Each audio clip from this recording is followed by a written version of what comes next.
दोस्तों, क्या आप जानते हैं समंदर का राजा किसे माना जाता है?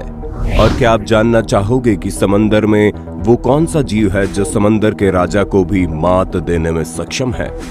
शार्क एक ऐसा जीव जिसे समंदर की दुनिया का बेताज बादशाह माना जाता है। अपने खूंखार स्वभाव और विशालकाय बॉडी की वजह से शार्क को बहुत ही खतरनाक मछली माना जाता है। आज की इस वीडियो को पूरा देखिएगा, क्योंकि शार्क और डॉल्फिन के बारे में जो हम आपको बताने जा रहे हैं वो शायद आपको किसी वीडियो में न मिले, क्योंकि इस वीडियो को अर्थ एडवेंचर की टीम ने काफी रिसर्च के बाद तैयार किया है।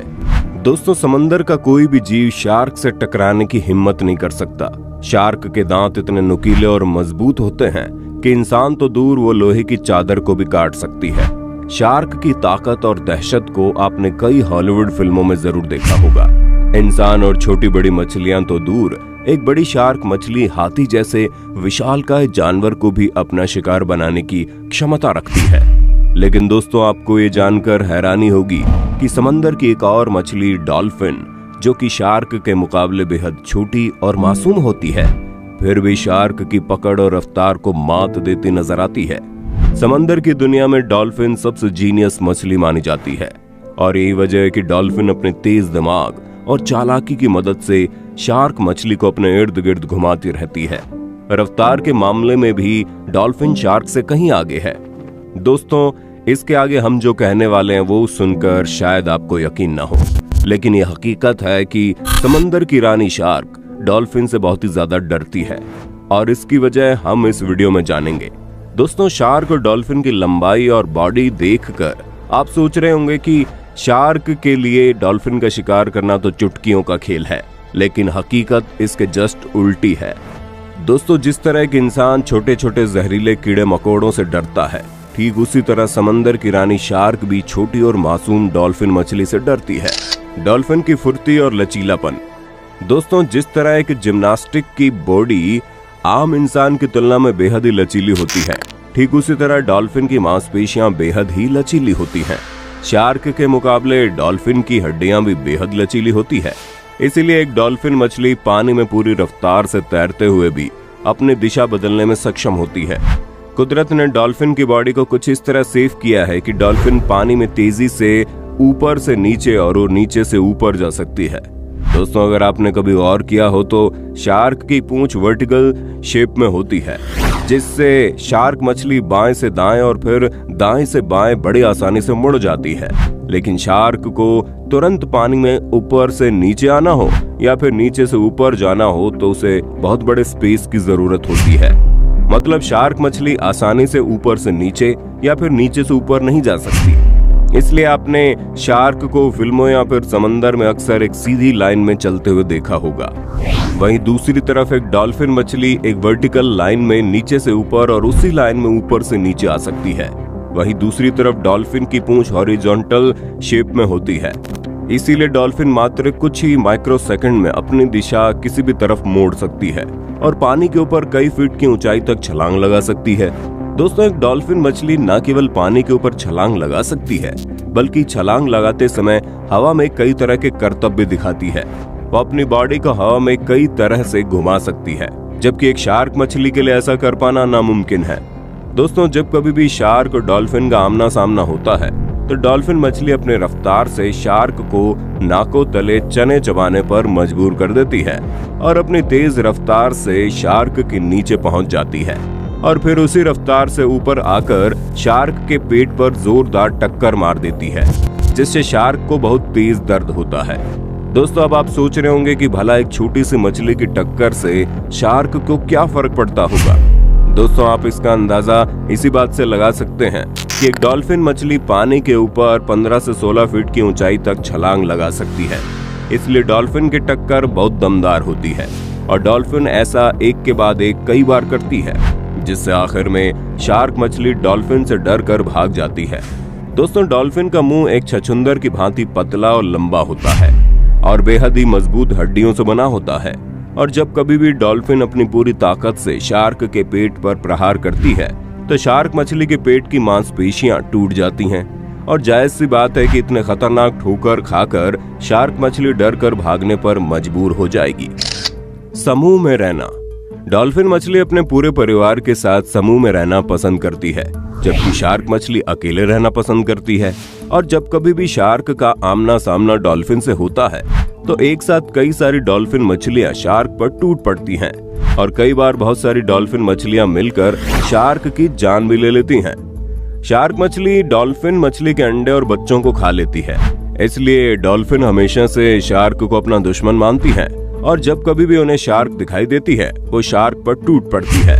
दोस्तों, आप सब जानते ही हैं कि संगठन में ताकत होती है और इसलिए जब भी शार्क मछली डॉल्फिन पर हमला करती है तो बहुत सारी डॉल्फिन मछलियां संगठित हो जाती हैं और फिर शार्क की ऐसी बैंड बजाती हैं कि मजबूरन शार्क को वहां से अपनी जान बचाकर भागना ही पड़ता है। समंदर में शार्क के आकार का एक और जीव पाया जाता है जिसका नाम किलर व्हेल है और किलर व्हेल भी डॉल्फिन प्रजाति की एक जीव है। इसलिए अक्सर देखा जाता है कि किलर व्हेल डॉल्फिन मछलियों के झुंड के आसपास ही पाई जाती है और जब कभी भी शार्क मछली डॉल्फिन मछलियों के समूह पर हमला करती है तो किलर व्हेल भी डॉल्फिन मछलियों के समूह की सहायता करती है और शार्क को आड़े हाथों लेती है। किलर व्हेल का शरीर शार्क से बड़ा और भारी होता है। जीनियस मछली। दोस्तों, जिस तरह जंगल का राजा शेर को माना जाता है उसी तरह समंदर की दुनिया में शार्क का पत्ता एक तरफ चलता है, लेकिन डॉल्फिन को समुद्री दुनिया का सबसे होशियार और समझदार जीव माना जाता है। डॉल्फिन मछली को इंसानों का सबसे करीबी मित्र माना जाता है और इसलिए कई बार डॉल्फिन ने समुद्र के अंदर इंसानों की जान भी बचाई है। डॉल्फिन सोनार जैसी एक खास तरह की तरंगे छोड़ती है जिससे वो अपने दुश्मन की आकृति और तादाद के बारे में ठीक ठाक आकलन कर लेती है और अपने समूह को बुला लेती है। डॉल्फिन की रफ्तार भी शार्क से कहीं ज्यादा होती है, इसलिए अगर शार्क का हमला नाकामयाब रहा तो फिर डॉल्फिन शार्क के हाथ नहीं आती।